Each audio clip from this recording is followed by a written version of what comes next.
ऐसा कहकर वह चुड़ैल और उसके शैतान उन सभी चरवाहों को पकड़ लेते हैं और उन्हें अपने साथ ले जाते हैं। एक बार की कहानी है। एक बार कुछ चरवाहे अपने जानवरों को एक तालाब के किनारे चारा चरा रहे होते हैं। तभी वहाँ अचानक से एक चुड़ैल अपने दो शैतानों के साथ आ जाती है। वह चुड़ैल कहती है, मेरे गुलामों, जाओ पकड़ लो इन सबको। आज वह दिन आ गया है जब हमारे आका कालिया नाग अपने श्राप से मुक्त हो जाएंगे। ऐसा कहकर वह चुड़ैल और उसके शैतान उन सभी चरवाहों को पकड़ लेते हैं और उन्हें अपने साथ ले जाते हैं। वहीं नागलोक में इच्छाधारी नागिन और उसकी सहेलियां सुनहरे अंडे की रक्षा कर रही होती हैं। नागिन का वह सुनहरा अंडा बहुत ही चमत्कारी होता है। उस अंडे को पाकर कोई भी प्राणी ब्रह्मांड में सर्वशक्तिमान हो सकता है।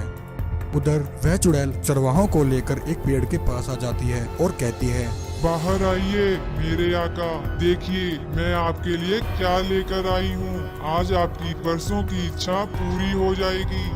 चुड़ैल की आवाज सुनकर कालिया नाग गुस्से से बाहर आता है। क्या हुआ चुड़ैल, तुमने मुझे नींद से क्यों जगाया? चुड़ैल कहती है, मेरे आका, यह देखिए आपकी इच्छा अनुसार मैं आपके लिए 3 मनुष्य ले आई हूँ। अब आप इनका खून पीकर अपने श्राप से मुक्त हो सकते हैं।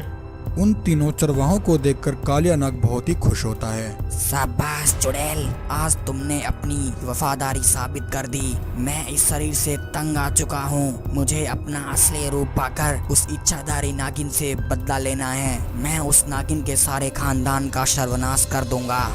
ऐसा कहकर कालिया नाग उन चरवाहों को वहीं डस लेता है। वह तीनों चरवाहे वहीं मर जाते हैं और कालिया नाग अपने असली इंसानी रूप में आ जाता है। आखिरकार मुझे अपना शरीर और सारी शक्तियाँ वापस मिल ही गयी। चुड़ैल कहती है, मेरे आका, अब हमें और देर नहीं करनी चाहिए। चलो इसी वक्त नागलोक पर हमला कर देते हैं और उस नागिन से नागलोक को छीन लेते हैं। मेरे आका, उस नागिन ने हाल ही में एक सुनहरा अंडा दिया है। वह अंडा बहुत ही चमत्कारी है। धरती, आकाश, पाताल, सारी ब्रह्मांड की शक्तियाँ उस सुनहरे अंडे में है। मेरे आका, उस सुनहरे अंडे को पाकर हम इस पूरे ब्रह्मांड पर राज करेंगे। इतना कहकर वह सब वहां से गायब हो जाते हैं और नागलोक पहुंचकर हमला कर देते हैं। कालिया नाग के शैतान इच्छाधारी नागिन की सहेलियों को वहीं मार देते हैं।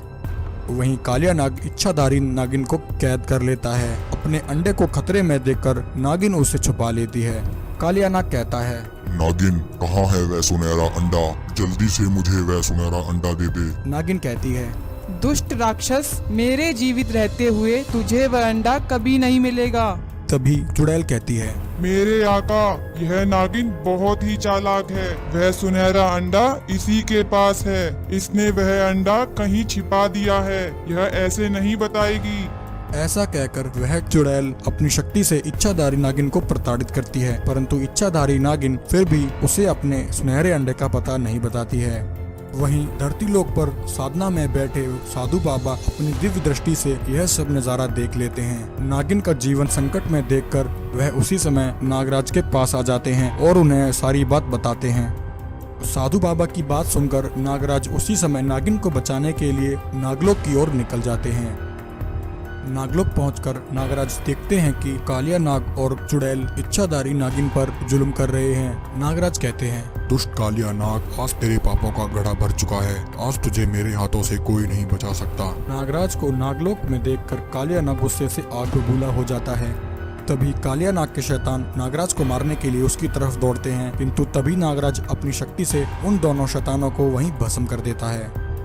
अब सिर्फ कालिया नाग और चुड़ैल ही बचे थे। नागराज उसी समय एक विशाल सांप का रूप धारण कर लेते हैं और कालिया नाग और उस चुड़ैल को जिंदा ही निकल जाते हैं। इस प्रकार नागराज इच्छाधारी नागिन को कालिया नाग के चंगुल से आजाद करा लेते हैं। सभी शैतानी चुड़ैलें उन जहरीले अंडों को लेकर वहां से चली जाती हैं और वह सभी चुड़ैलें एक एक करके अंडे में घुस जाती हैं। बहुत समय पहले की कहानी है। एक बार एक चुड़ैल एक साधु की तपस्या भंग कर देती है। साधु गुस्से में आकर चुड़ैल को श्राप देता है और उसे अपनी शक्ति से एक मुर्गी बना देता है। वह उसे एक पिंजरे में बंद कर देता है और वहाँ से चला जाता है। ऐसे ही कई साल बीत जाते हैं। वह चुड़ैल मुर्गी बूढ़ी हो जाती है।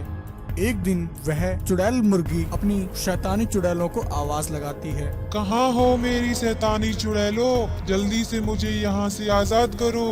उसकी आवाज सुनकर सभी शैतानी चुड़ैलें वहाँ आ जाती हैं और कहती हैं, हे चुड़ैलों की रानी, हम चुड़ैलें आपको ना जाने कितने वर्षों से ढूंढ रही हैं और आप यहाँ इस हालत में हैं। आपकी ये हालत किसने की है, हमें बताओ, हम चुड़ैलें उसकी बोटी बोटी खा जाएंगी। मुर्गी चुड़ैल कहती है, बहनों, यह सब एक दुष्ट साधु का किया हुआ है। आज से 10 साल पहले एक साधु ने मुझे अपने श्राप से मुर्गी बना दिया था। तब से मैं यही इस पिंजरे में बंद तड़प रही हूँ। वह साधु तो कब का मर गया, परंतु उसका श्राप आज तक खत्म नहीं हुआ। कल अमावस्या की रात है, कल मैं इस श्राप से मुक्त हो सकती हूँ। अगर यह समय निकल गया तो फिर मैं अगले 10 सालों के लिए मुर्गी ही बनी रहूंगी। सबसे पहले तो तुम मुझे इस पिंजरे से आजाद करो। शैतानी चुड़ैलें मुर्गी चुड़ैल को पिंजरे से आजाद कर देती हैं। चुड़ैलों की रानी, बताइए हम इस श्राप को खत्म करने के लिए क्या करें। तभी वह मुर्गी चुड़ैल अपने मुंह से कुछ अंडे निकालती है और कहती है, बहनों, यह लो, यह मेरे जहरीले अंडे हैं, यानी मुर्गी चुड़ैल के अंडे हैं। ये अंडे इतने जहरीले हैं कि इनमें से निकलने वाले जहरीले धुएं से कोई भी इंसान पल भर में ही बेहोश हो जाएगा। मुर्गी चुड़ैल की बात सुनकर सभी शैतानी चुड़ैलें उन जहरीले अंडों को लेकर वहाँ से चली जाती हैं और गांव में आकर कहती हैं, चलो बहनों, अब जल्दी से इन अंडों में घुस जाओ और अपने अपने शिकार का इंतजार करो। ऐसा कहकर वह सभी चुड़ैलें एक एक करके अंडे में घुस जाती हैं और अपने शिकार का इंतजार करने लगती हैं। तभी वहाँ से गांव के कुछ बच्चे जा रहे होते हैं। उन सभी की नजर उन बड़े बड़े अंडों पर पड़ती है। विशाल अंडों को देखकर बच्चे हैरान रह जाते हैं और कहते हैं, अरे भाई, यह देखो कितने बड़े अंडे हैं। आज से पहले मैंने इतने बड़े अंडे कभी नहीं देखे। जैसे ही वह बच्चे उन अंडों को हाथ लगाते हैं, तभी उन अंडों में से एक जहरीला धुआं निकलता है। वह सभी बच्चे वहीं बेहोश हो जाते हैं। शैतानी चुड़ैलें उन बच्चों को लेकर अंडों में वापस चली जाती हैं और उन सभी बच्चों को मुर्गी चुड़ैल के पास ले आती हैं। उस मुर्गी चुड़ैल को देखकर बच्चे भयभीत हो जाते हैं। मुर्गी चुड़ैल कहती है, डरो नहीं मेरे प्यारे बच्चों, आओ मेरे पास आओ। वहीं दूसरी तरफ गांव में बच्चे लापता होने की खबर से गांव वाले परेशान हो जाते हैं और साधु बाबा के पास पहुंच जाते हैं। साधु बाबा, हम सभी के बच्चे एक साथ लापता हो गए, वह कहीं नहीं मिल रहे हैं, कृपा करके हमारी मदद कीजिए।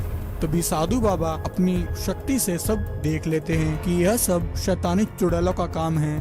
साधु बाबा बिना टाइम गवाए उसी समय उन अंडों के पास आ जाते हैं और नागराज को भी वहाँ बुला लेते हैं और उन्हें सारी बात बता देते हैं। साधु बाबा नागराज से कहते हैं, नागराज, यह सभी अंडे भूतिया हैं। वह चुड़ैलें इन अंडों के रास्ते ही बच्चों को लेकर गई हैं। तुम्हें भी इन अंडों के रास्ते से ही उन चुड़ैलों के पास जाना होगा और उन्हें खत्म करके बच्चों को वापस लाना होगा।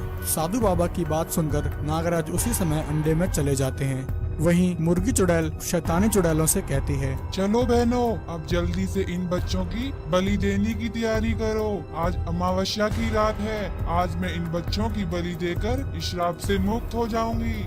सभी चुड़ैलें उन बच्चों की बलि देने की तैयारी कर रही होती हैं कि तभी वहाँ नागराज आ जाते हैं। नागराज कहते हैं, अरे दुष्ट मुर्गी चुड़ैल, इन मासूम बच्चों को छोड़ दे, वरना मैं तेरी खाल उधेड़ दूंगा। नागराज की बात सुनकर मुर्गी चुड़ैल को गुस्सा आ जाता है। वह कहती है, बहनों, पकड़ लो इसे भी, आज इन बच्चों के साथ इसकी भी बलि देंगे।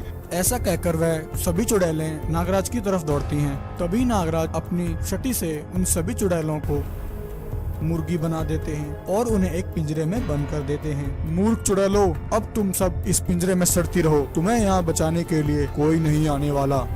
ऐसा कहकर नागराज उस गुफा का दरवाजा बंद कर देते हैं और सभी बच्चों को लेकर गांव वापस चले जाते हैं।